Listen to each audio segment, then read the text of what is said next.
Hey YouTube.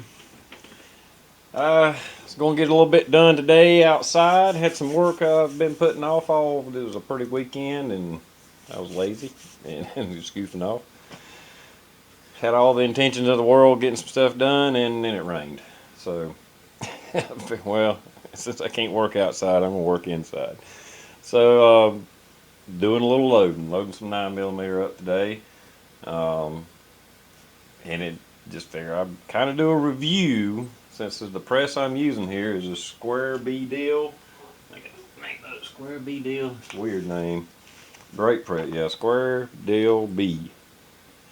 I have had this press almost 20 years, and it has been a workhorse. It's a small, compact little progressive loader. I bought it back in the mid 90s. I'm going to say I bought it in 96, so it's been like 19 years. So we'll just say 20 years. And it has been a just awesome press. It does have disadvantages. It only does pistol, probably the only loader in the market that only does pistol, but everything's so compact that is the reason it only does pistols. It's just got a little bitty opening here.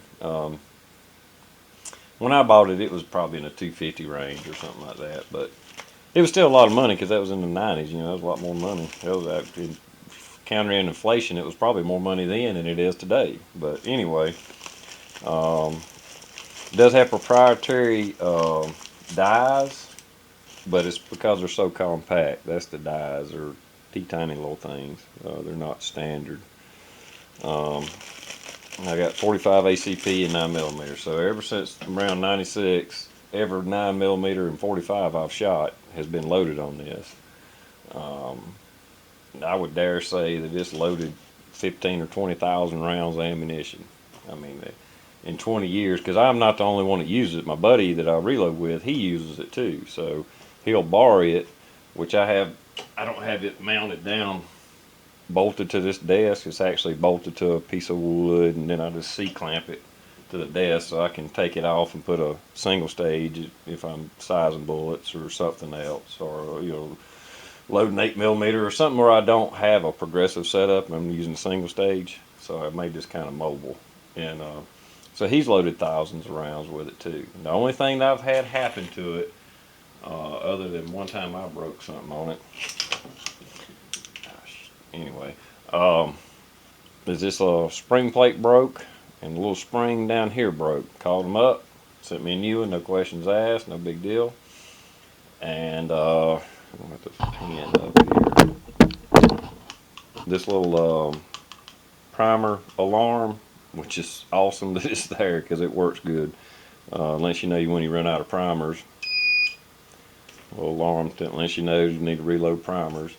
And I also broke the little plastic rod that goes in it. I broke it, and so I got a barbecue skewer in it.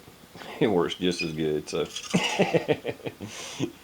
the one time I did break something that I couldn't use it until I replaced it was a piece of this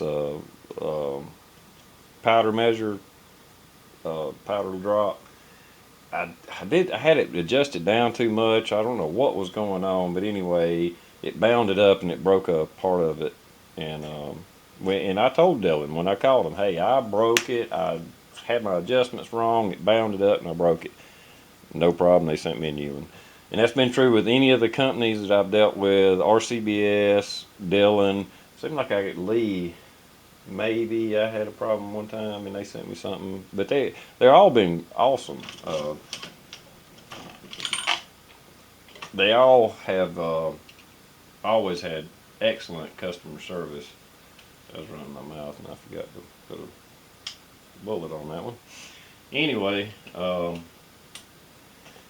so in 20 years use, this thing is still going strong.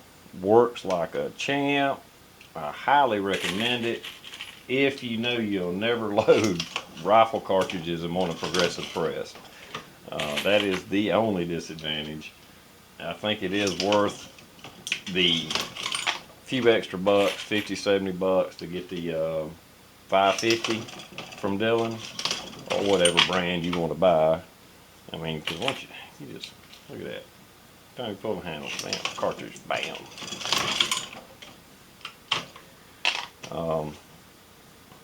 But like I said, I got the 550 now because I was wanting to load a lot of 223, and wished back then I'd spent the money and got this. But hey, you know, hindsight's 2020, they say. Um,